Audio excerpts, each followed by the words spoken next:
Assalamualaikum warahmatullahi wabarakatuh. Bismillahirrahmanirrahim. Alhamdulillahillazi faqaha fi dinih man istafahu minal ulama yahtadi bihim kullu dalin fi lakiz zalam wal juhala wahtara minhumuz zuhad wal hukuma wal qurama wa faddala minhumul arifina billah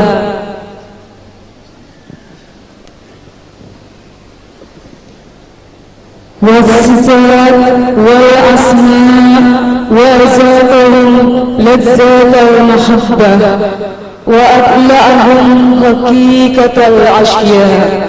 Wassalatu wassalamu ala sayyidina wa habibina wa syafi'ina wa maulana Muhammadin sayyidil mursalin wa imamil muhtadin khatimul anbiya'i wal mursalin wa ala alihi wa ashabihi sadatil awliya wa ala tabi'in wa tabi'it tabi'ina lahum ila yaumil jazaa amma ba'd.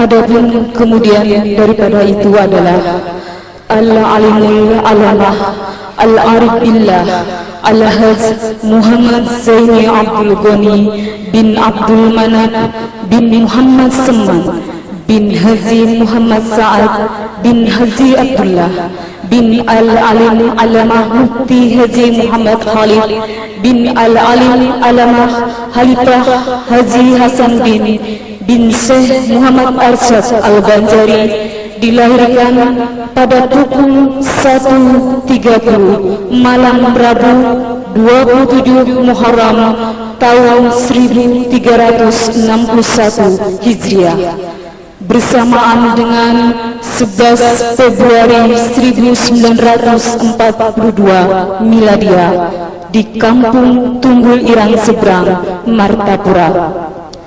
Selama di Tunggul Irang, beliau tidak menyusu dengan ibu, tetapi beliau hanya mengisap air liur Al-Arif Billah Haji Abdurrahman atau Haji Abu hingga kenyang selama 40 hari lamanya.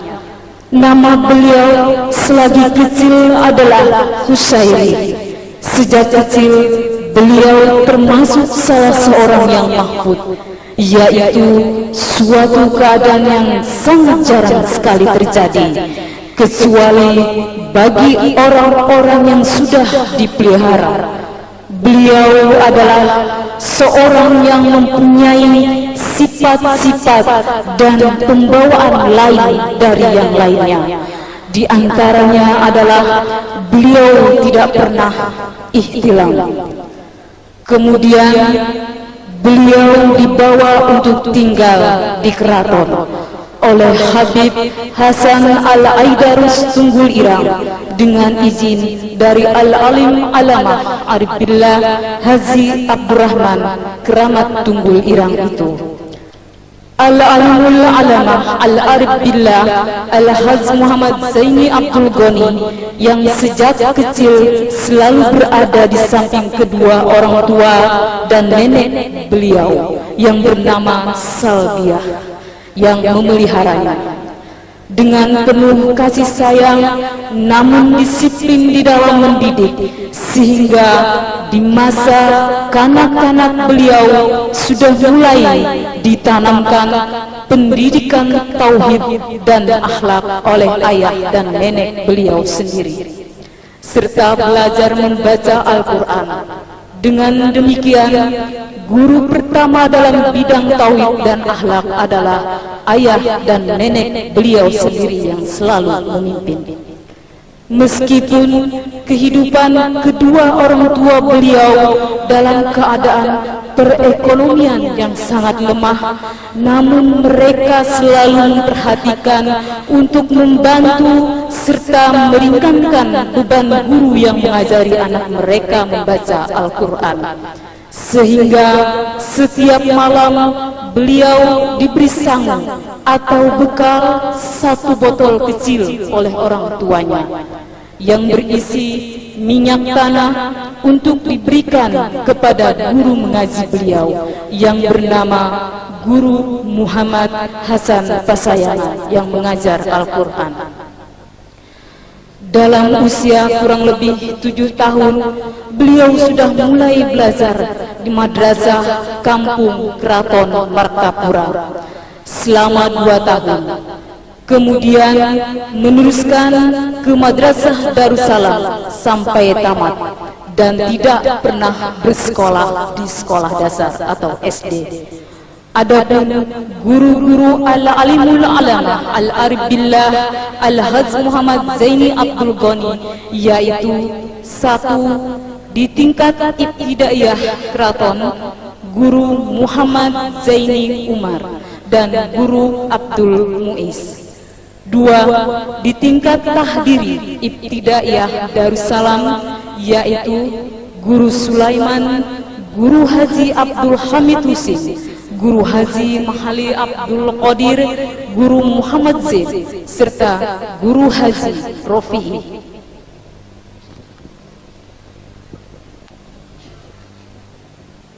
3 di tingkat sanawiyah Darussalam, yaitu Guru Sahran, Guru Haji Husin Dahlan, dan Guru Haji Salman Yusuf. 4 di tingkat aliyah Darussalam, Al-Alimul Fadil Al-Had Sya'rani Arif, Al-Alimul Fadil Al-Had Husin Qadri, Al-Alimul Fadil Al-Had Salim Ma'ruf, Al-Alimul Fadil Al-Had Saman Mulia, dan Al-Alimul Fadil Al-Had Salman Abdul Zalim. 5 guru-guru di bidang tajwid Al-Quran, Al-Alimul Fadil Al-Had Sya'rani Arif, Al-Alimul Fadil Al-Hafiz Al-Had Nasrun Tohir, serta Al-Alimul Fadil Al-Had Aini Kandangan.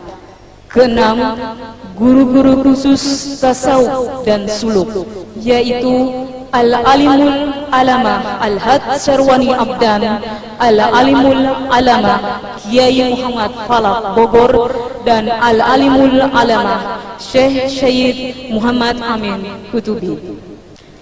Sanad-sanad di dalam berbagai bidang ilmu dan tarekat adalah diterima dari Al-Arif Billah Al-Kutubi, As-Sayyid Muhammad Amin Kutubi, Al-Alimul Alamah Syekh Syed Abdul Qadir Al-Bar, Al-Alimul Alamah Syed Muhammad bin Alwi Al-Maliki, Al-Alimul Alamah Syekh Hasan Masyad, Al-Alimul Alamah Syekh Muhammad Yasin Padang, Kiai Falak Bogor, Al-Alimul Alamah Syekh Ismail Yamani. Guru pertama secara rohani atau mimpi, Al-Alimul Alamah Ali Junaid atau Brau bin Al-Alimul Fadil Khodi Haji Muhammad Amin bin Al-Alimul Alamah Mukti Haji Jamaluddin bin Syekh Muhammad Arsyad Al-Banjari dan Al-Alimul Alamah Haji Sarwani Abdan. Kemudian Al-Alimul Alamah Al-Had Muhammad Syarwani Abdan menyerahkan kepada Kiai Falak yang seterusnya. Kiai Falak menyerahkan kepada Al-Alimul Alamah Syekh Syed Muhammad Amin Kutubi. Kemudian beliau menyerahkan kepada Syekh Muhammad Arsyad Al-Banjari yang selanjutnya langsung dipimpin oleh Rasulullah Sallallahu Alaihi Wasallam. Atas petunjuk Al-Alimul Alamah Ali Junaid, beliau dianjurkan untuk belajar kepada Al-Alimul Fadil Haji Muhammad atau Gadung bin Alimul Fadil Haji Salman Al-Farisi bin Alimul Alamah Qodi Haji Mahmud binti Asia binti Syekh Muhammad Arsyad Al-Banjari mengenai masalah Nur Muhammad. Di dalam usia lebih kurang 10 tahun, beliau sudah mendapat khususiyah dan anugerah dari Allah berupa kasafisi, yaitu ada di dalam atau yang terdinding.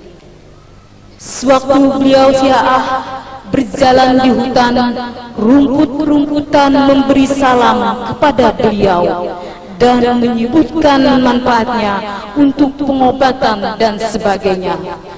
Begitu pula batu-batuan dan besi, kesemuanya ini tidaklah beliau perhatikan, dan hal-hal yang demikian itu beliau anggap sebagai ujian dan cobaan. Dalam usia lebih kurang dari 14 tahun, atau tepatnya masih duduk di kelas 1 sanawiyah,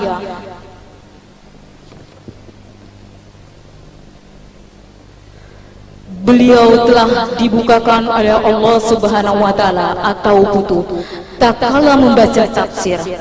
Wa kana Allah sami'an basira. Al-alimul alamah al-arif billah Al-Haj Muhammad Zaini Abdul Ghani, yang sejak kecilnya hidup di tengah-tengah keluarga yang soleh, maka sifat-sifat sobar, redo, kitmanul masoib atau menyembunyikan kesusahan, kasih sayang dan tidak pemarah sudah tertanam dan tumbuh subur di dalam jiwa beliau. Sehingga apapun yang terjadi terhadap diri beliau tidak pernah mengeluh dan mengadu kepada orang tua, sekalipun beliau pernah dipukuli oleh orang-orang yang hasad dan dengki kepadanya. Beliau adalah seorang yang mencintai para ulama dan orang-orang soleh. Hal ini tampak ketika beliau masih kecil, di mana beliau selalu menunggu di tempat yang biasanya Al-Alim Al-Fadil Haji Zainal Ilmi lewati pada hari-hari tertentu ketika hendak pergi ke Banjarmasin, semata-mata hendak berselaman dan mencium Tuan Guru Haji Zainal Ilmi. Di masa remaja, Al-Alimul Alamah Al-Arif Billah Al-Haj Muhammad Zaini Abdul Ghani pernah ru'yah bertemu dengan Sayyidina Hasan dan Sayyidina Husin, yang keduanya masing-masing membawakan pakaian dan memakaikan atau memasangkan pakaian tersebut kepada beliau lengkap dengan sorban dan lainnya, dan beliau ketika itu diberi nama oleh keduanya dengan nama Zainal Abidin. Sesudah dewasa, maka tampaklah kebesaran dan keutamaan beliau dalam berbagai hal, dan banyaklah orang yang belajar kepada beliau. Begitu pula para habaib yang tua-tua, para ulama dan guru-guru yang pernah mengajari beliau, karena mereka mengetahui keadaan dan khususiyah beliau yang sebenarnya, sehingga semuanya sangat sayang serta hormat kepada beliau. Al-Alimul Alamah Al-Arif Billah Al-Haj Muhammad Zaini Abdul Ghani adalah seorang ulama yang menghimpun antara syariat, tarikat dan hakikat, dan seorang yang hafizul Quran serta tafsirnya, yaitu tafsir Al-Quran Al-Azim Al-Jalalain atau tafsir Jalalain. Beliau adalah seorang ulama zuriat Syekh Muhammad Arsad yang menghidupkan kembali amalan-amalan serta tarikat salaf yang diamalkan oleh Syekh Muhammad Arsad, sehingga majelis pengajian yang beliau laksanakan, baik majelis taklim maupun majelis amaliyahnya, adalah seperti majelis Syekh Abdul Qadir Jailani. Sifat lemah lembut, kasih sayang, ramah tamah, tidak pemarah dan pemurah sangatlah tampak pada diri beliau, sehingga beliau dikasihi dan disayangi oleh segenap lapisan masyarakat, sahabat dan murid-murid beliau. Kalau ada orang yang tidak senang melihat keadaan beliau dan menyerang dengan berbagai kritikan, maka beliau tidak membalasnya dan diam, tidak ada reaksi apapun, karena beliau anggap mereka tidak tahu dan bertanya. Tamu-tamu yang datang ke rumah beliau pada umumnya selalu beliau berikan jamuan makan, minum, serta nasihat yang berguna. Pada hari-hari pengajian, sekalipun tidak diundang, murid-muridnya mengikuti pengajian beliau tidak kurang dari puluhan ribu orang yang datang dari berbagai penjuru daerah Kalimantan Selatan dan dari berbagai daerah lain. Itu karena Allah telah memberikan karunia kepada beliau dan menjadikan beliau sebagai warasatul anbiya, dan Allah telah tentukan beliau sebagai seorang yang alim lagi mulia.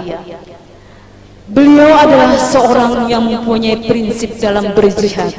Itu benar-benar mencerminkan apa-apa yang terkandung dalam Al-Quran. Misalnya, beliau akan menghadiri suatu majelis yang sifatnya dakwah Islamiyah atau membesarkan, memuliakan syiar agama Islam.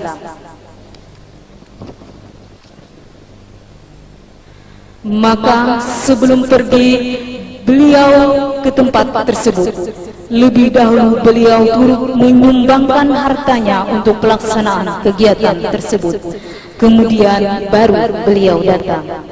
Jadi beliau benar-benar berjihad dengan harta lebih dahulu, kemudian baru dengan badan, dalam arti kata mengamalkan atau melaksanakan perintah Al-Quran yang berbunyi, wajahidu bi amwalikum wa anfusikum fi sabilillah. At-Taubah ayat 14. Al-Alimul Alama Al-Arif Billah Al-Haz Muhammad Zaini Abdul Ghani adalah satu-satunya ulama di Kalimantan, bahkan di Indonesia, yang mendapat izin untuk mengijazahkan tarekat Samaniyah. Karena itu banyaklah yang datang kepada beliau untuk mengambil baiat. Tarekat tersebut bukan saja dari Kalimantan, bahkan yang datang dari Jawa dan daerah lainnya. Di antara karamah Al-Alimul Alama Al-Arif Billah Al-Haz Muhammad Zaini Abdul Ghani, yaitu satu, ketika beliau masih tinggal di kampung Keraton, di mana biasanya setelah selesai pengajian atau pembacaan maulid, beliau berbincang-bincang dengan beberapa orang murid yang masih belum pulang, sambil bercerita tentang orang-orang tua dahulu, yang isinya untuk dapat diambil pelajaran untuk meningkatkan amaliyah. Tiba-tiba beliau bercerita tentang buah rambutan yang pada waktu itu masih belum musimnya. Dengan tidak disadari dan tidak diketahui oleh yang hadir, beliau mengacungkan tangannya ke belakang, dan kemudian tampak di tangan beliau sebiji buah rambutan yang masak. Tercenganglah yang hadir semuanya, termasuk penulis sendiri yang melihat hal demikian. Kemudian rambutan tersebut langsung beliau makan. Kedua, pada suatu musim kemarau yang panjang, di mana hujan sudah lama tidak turun, sehingga sumur-sumur sudah hampir mengering, maka cemaslah masyarakat ketika itu dan mengharap akan hujan segera turun. Melihat hal yang demikian itu, banyak orang yang datang kepada beliau, memohon serta meminta doa agar hujan segera turun.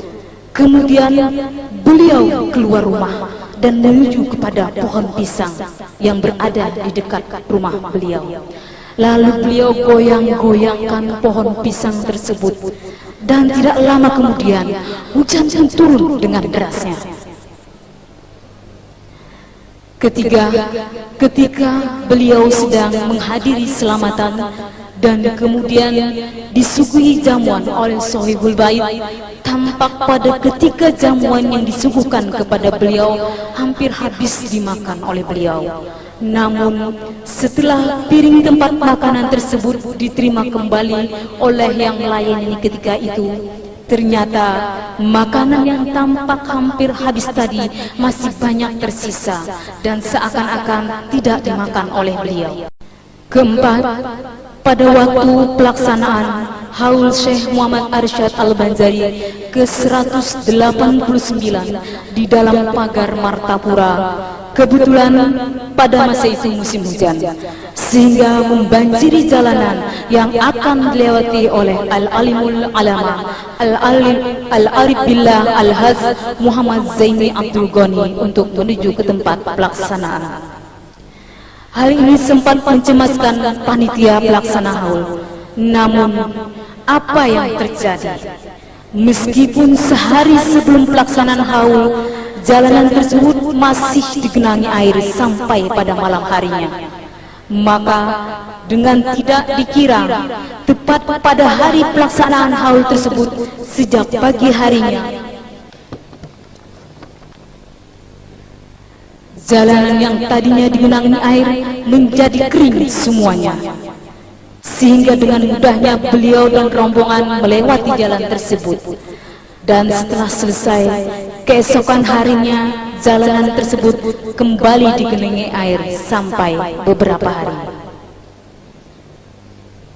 Terima kasih. Assalamualaikum warahmatullahi wabarakatuh. Assalamualaikum warahmatullahi wabarakatuh.